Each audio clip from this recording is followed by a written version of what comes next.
Good morning, everyone. Good morning, parents and family. Chancellor Cook, who ran off to be at the other graduation. Esteemed faculty, staff, and the guests of the class of 2018. It's an incredible honor to be able to speak in front of you today, so thank you for this privilege. If you're a graduate, can you please raise your hand? Take a look around. You should be very proud of yourselves. Let me tell you something. I share my genes with every single one of you. Now, you might look a little confused. How am I related to everyone here? And you guys are all related to each other as well. Well, let me explain. You see, kind of tucked away in our DNA, encoded in our souls, we all yearned for self-betterment, for knowledge, for the opportunity to learn. Surely, as a moth finds light, we found our laptop computers glow late at night. And when everyone was sleeping, and my children can attest to that fact because they saw me in front of the laptop late at night every night, just like all of you. And if a traditional educational path is the relatively easiest of all the paths, then online education is surely the hardest, for it requires far greater persistence and resiliency night after night, weekend after weekend. And when you're tired from working all day or caring for your family, you still have to find some time for yourself late at night to work. So I'm sure all of us here can recognize a little bit of that in ourselves. But each generation has its own sacrifice to make. So my parents and I took an unusual trip when I was in grade school, and they're sitting in the corner there. They don't know I'm going to say this.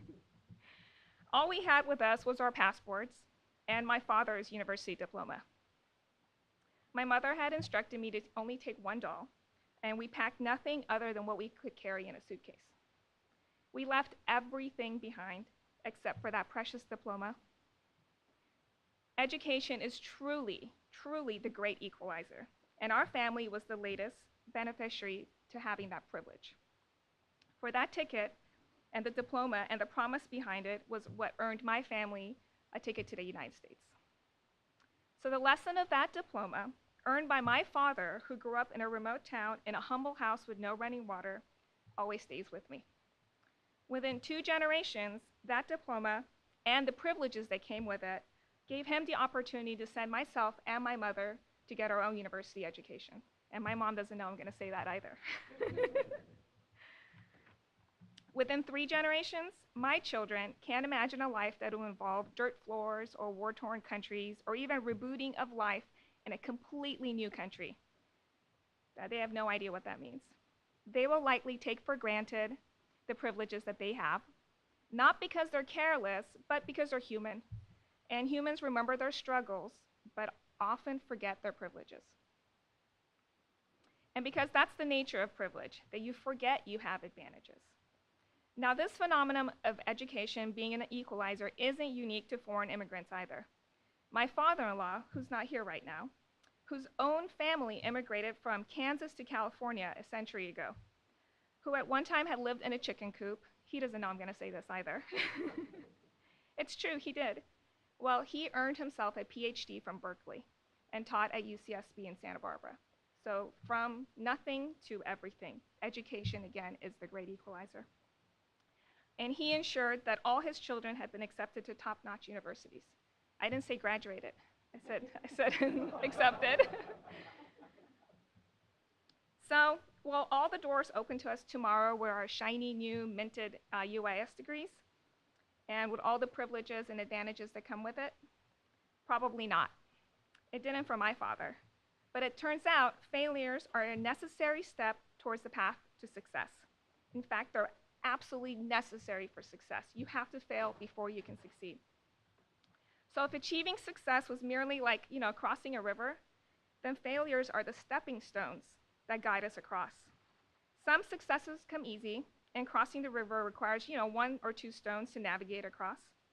But some successes are difficult to achieve, and the river's several miles wide, requiring hundreds of little stones and paths to navigate to get across. But one thing is certain, no one ever had success without failure, and resiliency is the necessary ingredient needed to learn from our failures. And today, we've all been very resilient to get to this day. So I encourage you to look around and find gratitude for the privileges you've been given that have allowed you to receive a diploma from UIS today, and appreciate the real struggles that have led you to success. Many of us have had to find a way to pay for school. No one talks about that usually. Others perhaps found the courage to study and pursue our passions. A few of us have immigrated from foreign countries, and many of us had to overcome doubts in our heads that say that we don't belong or that we simply just can't. But along the way, we've also had immense luck and privileges. And yes, there's a lot of luck involved too. Many of us have had the love and support of our families, whether they be biological or stitched together by love and circumstance. Some are sitting with us today, in fact, supporting us to the very end. So thank your family and your friends for being here and supporting you. I thank my family for coming all the way from California. All of us have had the immense privilege of attending our classes remotely while balancing full careers, something that was truly unthinkable a decade or so ago, and we heard that earlier as well. Finally, by attending UIS, all of us have had the chance to attend a school in a country where men and women are given the same academic opportunities for success, for which I'm grateful. Now remember, education is a great equalizer across gender, across race, across class.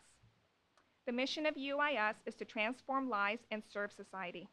Today, all of our lives will be transformed because of the privilege of holding a diploma from UIS. Now, my mother is probably wondering what else I will say about her. Don't worry, Mom. I'm only going to give the best advice you ever gave me to the class of 2018, and of course to my children. Always just try, because you never know. Thank you.